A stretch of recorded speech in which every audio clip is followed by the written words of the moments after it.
Welcome to Menoverse all about menopause.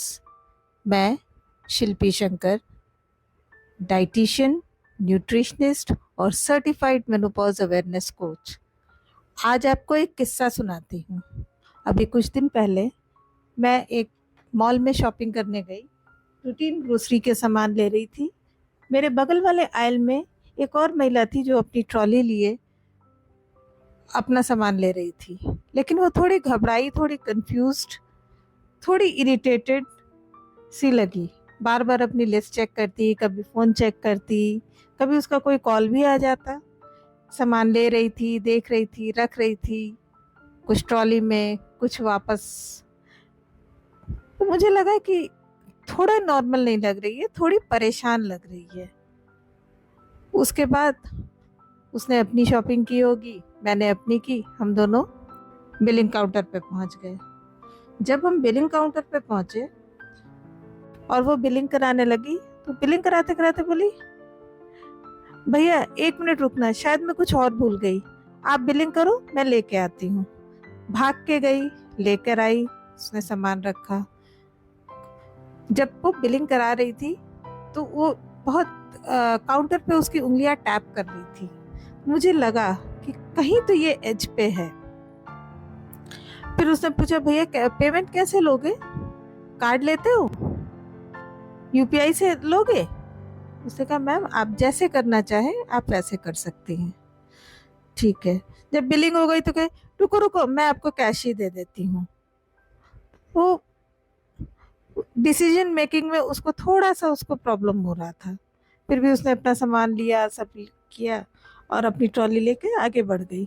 मैंने भी अपना सामान बिल कराया, अपना सामान लिया और वापस नीचे पार्किंग लॉट में आ गई और अपनी गाड़ी में सामान रखा, गाड़ी निकाली। जैसे ही मैं अपनी गाड़ी लेके थोड़ा आगे बढ़ी, मैंने देखा कि वो महिला अपनी कार के पास खड़ी है और एकटक कहीं देख रही है।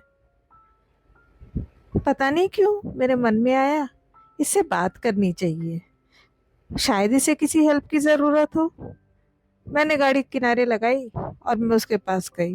मैंने कहा, हेलो, क्या कोई प्रॉब्लम है, क्या मैं आपकी कोई हेल्प कर सकती हूँ?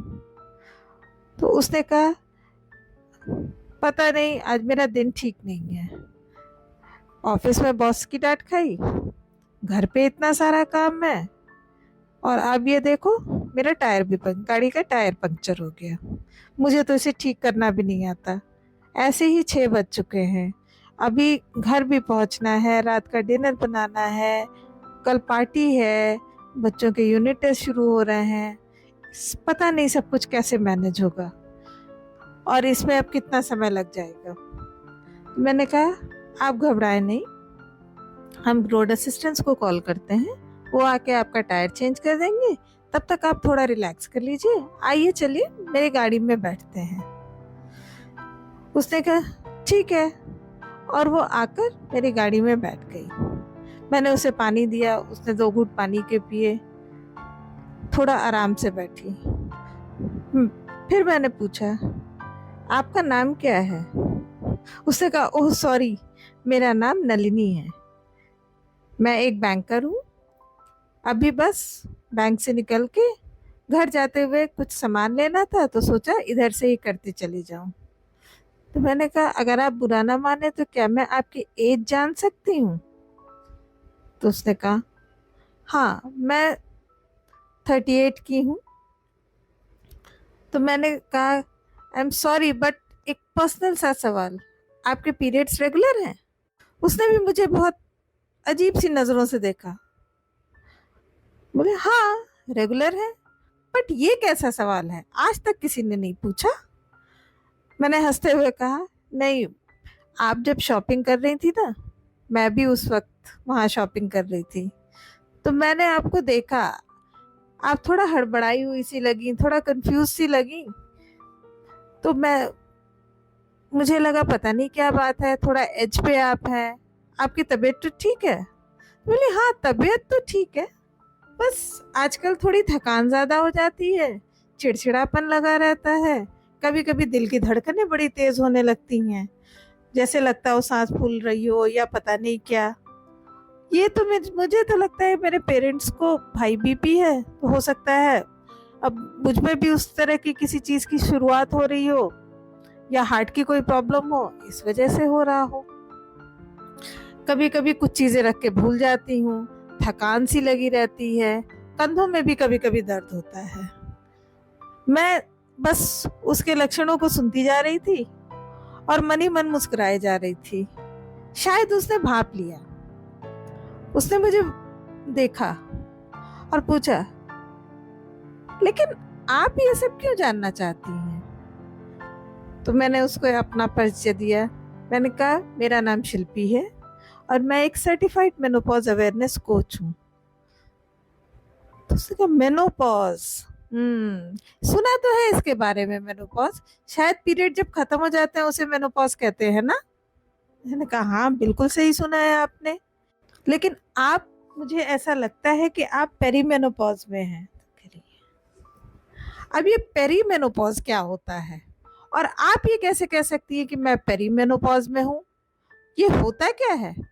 मैंने कहा, एक्चुअली मेनोपॉज तो वो एक मोमेंट, एक दिन होता है जिसके 12 महीने तक लगातार 12 consecutive months without any periods is menopause. और उसके बाद आप पोस्ट मेनोपॉजल हो जाते हो, आप मेनोपॉज की ही स्टेट में रहते हो, that is no periods for life. And आपकी रिप्रोडक्टिव ईयर्स खत्म हो जाते हैं, फर्टिलिटी ईयर्स खत्म हो जाते हैं। तो बोली, ठीक है, वो मैं समझ गई, लेकिन ये पेरीमेनोपॉज क्या है? मैंने कहा, मेनोपॉज एक दिन जरूर होता है, बट वो झटके से नहीं होता है। उसका ट्रांजिशन बहुत पहले से स्टार्ट हो जाता है। हमारे बॉडी में छोटे छोटे छोटे चेंजेस होने लगते हैं जो कभी कभी हमें सिम्टम्स के रूप में नजर आते हैं, और इस पूरे ट्रांजिशन पीरियड को हम एक पेरीमेनोपॉज कहते हैं। पेरीमेनोपॉज टू मेनोपॉज, ये एक ट्रांजिशन होता है। और ये ट्रांजिशन कुछ महिलाओं में 2 साल का, कुछ में 4, 8, 10 या 12 साल तक का पहले शुरू हो जाते हैं। करीब 80% महिलाएं किसी न किसी सिम्टम्स के द्वारा से जरूर गुजरती हैं। बहुत कम 15 से 20% महिलाएं ऐसी होती हैं जिनका ट्रांजिशन बहुत स्मूथ होता है और बहुत कम सिम्टम्स के साथ होता है। आपको पता है, मेनोपॉज के थ्रू 100% वो महिलाएं गुजरती हैं जिनके पीरियड्स होते हैं। आपकी मम्मी, दादी, और ये हमेशा से होता चला आ रहा है। ये रीजन स्पेसिफिक नहीं है, कंट्री स्पेसिफिक नहीं है। अर्बन हो, आपका शहर में हो, आप गांव में हो, आप कहीं भी हो, अगर आप एक महिला हैं तो आप मेनोपॉज, पेरीमेनोपॉज से गुजरेंगे ही गुजरेंगे। इंटरेस्टिंग, उसने कहा।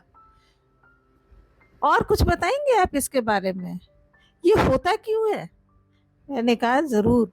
जब भी किसी महिला का जन्म होता है तो उसके ओवरी में एक तय मात्रा में अंडे होते हैं। मतलब every female is born with finite number of eggs. मतलब उसके ओवरीज में अंडों की संख्या बिल्कुल तय होती है, और ये eggs every month period cycle के दौरान एक एक एग मैच्योर होके निकलता रहता है। बाय द एज ऑफ 35 के बाद ओवरीज में एग्स की संख्या कम होने लगती है। जैसे जैसे ये एग्स की संख्या कम होने लगती है तो कभी कभी पीरियड्स इरेगुलर होने लगते हैं, ब्लीडिंग ज़्यादा या कम होने लगती है। क्यों? क्योंकि ओवरीज का सिर्फ अंडे रिलीज करना काम नहीं होता, उनका एक और बहुत मेजर काम होता है एस्ट्रोजन और प्रोजेस्टेरॉन हार्मोन का के बनने में। ये दोनों फीमेल हार्मोन्स कहलाते हैं। एस्ट्रोजन लेवल्स जब भी फ्लक्चुएट होते हैं हमारे बॉडी में सिम्टम्स आते हैं। एस्ट्रोजन एक प्रोटेक्टिव हार्मोन है फॉर फीमेल बॉडीज। जब हमारे पीरियड स्टार्ट होते हैं तब से प्रोजेस्टेरॉन और एस्ट्रोजन लेवल्स हमारे बॉडी में धीरे धीरे बढ़ते हैं, और बाय 35 ये ऑप्टिमम लेवल पे होते हैं, जब ये हमारी पूरी बॉडी में बहुत सारी चीज़ें जैसे टेम्परेचर कंट्रोल हो गया, बोन हेल्थ हो गई, हार्ट हेल्थ हो गया, कोलेस्ट्रॉल को कंट्रोल करना हो गया, गट ब्रेन एक्सिस हो गया, इन सब में बहुत ही पॉजिटिव इफेक्ट डालते हैं। हमारे पूरे बॉडी में from head to toe estrogen receptors होते हैं, जहाँ पे ये एस्ट्रोजन हार्मोन जाके काम करता है। जैसे जैसे हम पेरीमेनोपॉज की स्टेट में आते हैं, हमारी ओवरीज में एग्स की संख्या कम होने लगती है। एस्ट्रोजन और प्रोजेस्टेरॉन लेवल का फ्लक्चुएशन हमारी बॉडी में स्टार्ट हो जाता है, और इन एस्ट्रोजन और प्रोजेस्टेरॉन के फ्लक्चुएशन स्टार्ट होने से हमारी बॉडी में चेंजेस होने लगते हैं और हमें सिम्टम्स आने लगते हैं। ये सिम्टम्स कभी हॉट फ्लैशेस के रूप में, कभी नाइट स्वेट्स के रूप में, कभी पैल्पिटेशंस के रूप में, कभी ब्रेन फॉगिंग के रूप में, कभी डिप्रेशन के रूप में, बहुत तरह से आते हैं। आपको पता है, करीब करीब 40 से अधिक रिकॉग्नाइज्ड सिम्टम्स ऑफ पेरीमेनोपॉज है। तो अगर हमें ये पता होगा कि हमारे में ये सिम्टम्स पेरीमेनोपॉज की वजह से आ रहे हैं, तो हम अपने आप को, अपने सिम्टम्स को बेटर वे में मैनेज कर सकते हैं। अभी तक मेनोपॉज या पेरीमेनोपॉज को डिटेक्ट करने के लिए कोई कंफर्मेटरी टेस्ट नहीं है, इसलिए हम जब रेगुलर रूटीन चेकअप कराते हैं और बाकी कोई भी हार्ट की, बोन की या अदरवाइज इंसुलिन रेजिस्टेंस की, कोई भी थायराइड की, ये सारी चीज़ें जब रूल आउट हो जाती हैं और उसके बाद भी ये सिम्टम्स परसिस्ट करते हैं, then we know that we are in perimenopausal state.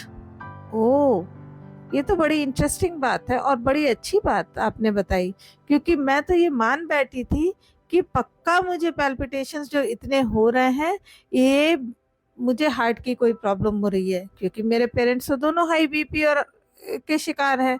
वो पता नहीं कितने साल से मेडिसिन ले रहे हैं, तो मुझे लगा ये तो नेचुरली जेनेटिक भी मुझे हो सकता है। मैं थोड़ा परेशान तो थी, और सच बताऊं, आपसे बोल रही हूँ, मैं थोड़ी घबराई हुई भी थी कि अभी तो मेरी एज ही क्या है, अगर इस तरह से कोई मुझ में इतने चेंजेस आ रहे हैं और मुझ में कोई बीमारी हो गई तो मैं कैसे इसको कोप करूँगी। बट आपके हिसाब से तो ये बहुत नेचुरल है, ये सबके साथ होता है, शायद किसी में ज़्यादा, किसी में कम। मैंने कहा आपने बिल्कुल सही समझा, ये सबके साथ होता है, बस हमें जानकारी नहीं होती, और कई बार हम किसी से बात नहीं करते, हमें पता नहीं होता, इस वजह से ये एक तरह से मन में भरती जाती हैं और हम डिप्रेस्ड भी होने लगते हैं और हमें समझ में भी नहीं आता। बेकार में कभी कभी हम इसके लिए डॉक्टरों के चक्कर काटते रहते हैं और तब भी हमें कोई रिलीफ नहीं मिलता। लेकिन अगर हमें पता होगा तो हम अपने लाइफस्टाइल में थोड़े बहुत चेंजेस करके, उसको सुधार करके, हम इसको बहुत इजीली मैनेज कर सकते हैं। वो बहुत इंटरेस्टेड भी रही और उसे अच्छा लगा ये सब कुछ जान के। उसने कहा, अरे वाह शिल्पी जी, अच्छा हुआ आज आपसे मुलाकात हो गई, मुझे तो इन सब चीज़ों के बारे में कोई जानकारी नहीं थी, लेकिन अब मैं आपकी वजह से मुझे कुछ जानकारी आई है, मैं इसके बारे में और जानना चाहूँगी। मैंने कहा बिल्कुल, मेरा तो काम ही यही है, मैं एक मेनोपॉज अवेयरनेस कोच हूँ और मेरा काम महिलाओं को इसके विषय में जागरूक करना, उन्हें बताना, उन्हें समझना, उनकी बातों को सुनना और उन्हें नई राह दिखाना, यही तो मेरा काम है। मैं बिल्कुल आपको और बताऊंगी इसके बारे में। आज तो मैं थोड़ा जल्दी में हूँ, लेकिन आप मुझे अपना कॉन्टैक्ट नंबर और एड्रेस दीजिए, मैं अगले हफ्ते आपसे समय लेके मिलती हूँ और इसके बारे में हम और विस्तार से चर्चा करेंगे। मैंने मुस्कुराते हुए उसे अपना कार्ड दिया और मैंने कहा मैं आपका इंतज़ार करूँगी। तब तक उनकी गाड़ी भी ठीक हो गई और वो खुश हो गई। उन्होंने कहा, मैं एक बात आपको बिल्कुल सच्ची बताऊँ, मुझे अब बहुत रिलैक्स्ड फील हो रहा है और अच्छा भी लग रहा है कि चलिए ये एक बदलाव है और हमें इस बदलाव को बहुत ही सहजता से और समझदारी से लेना होगा। इसके बारे में आपसे मैं मिलती रहूँगी, मैं आपसे बात करूँगी, आप प्लीज़ मुझे बताइएगा। लेकिन अभी के लिए थैंक यू सो मच, क्योंकि मैं मेंटली बहुत रिलैक्स्ड फील कर रही हूँ। मुझे पता है कि मुझे कुछ ऐसा नहीं हुआ है और मैं इसे मैनेज कर सकती हूँ। ये सिर्फ एक समय है और ये समय पॉजिटिव सोचने से और पॉजिटिवली आगे देखने से ये भी निकल जाएगा। थैंक यू सो मच शिल्पी जी। कहते हुए वो खुशी खुशी थोड़ी अपबीट सी तो अपनी चाल में कॉन्फिडेंस लिए हुए अपनी गाड़ी की ओर बढ़ी और आगे निकल गई। ये थी आज की का किस्सा। इससे हमें ये पता चलता है कि हम सब कितना कम इस विषय में बात करते हैं और कितना कम इस बारे में जानते हैं। आगे फिर मिलेंगे और इस विषय में और बातें करेंगे और चर्चा करेंगे। तब तक आप जुड़े रहिए और सुनते रहिए मेनोवर्स ऑल अबाउट मेनोपॉज। पिछले 14 वर्षों से मैं शिल्पी शंकर वुमेन्स हेल्थ के क्षेत्र में काम कर रही हूँ। एक डाइटिशियन, न्यूट्रिशनिस्ट और एक सर्टिफाइड मेनोपॉज अवेयरनेस कोच के रूप में मैंने कई महिलाओं की कहानियों को करीब से सुना और समझा है। काउंसलिंग के दौरान मुझे एहसास हुआ कि मेनोपॉज का दौर महिलाओं के लिए कितना चैलेंजिंग हो सकता है। इसी विचार से मेनोवर्स की शुरुआत हुई। मेरा एम सिर्फ जानकारी देना नहीं, बल्कि महिलाओं को एम्पावर करना, उन्हें जागरूक बनाना है, ताकि वे इस नेचुरल ट्रांजिशन को स्ट्रेंथ और पॉजिटिविटी के साथ अपना सकें। ये जर्नी मेरे लिए सिर्फ एक काम नहीं, बल्कि एक मिशन है। Join me in Menoverse all about menopause, जहां हम इस बदलाव के हर पहलू को समझेंगे और इसे एक नए अवसर के रूप में देखेंगे। मैं शिल्पी, कुछ बातों का मतलब, कुछ मतलब की बातें। क्या मतलब?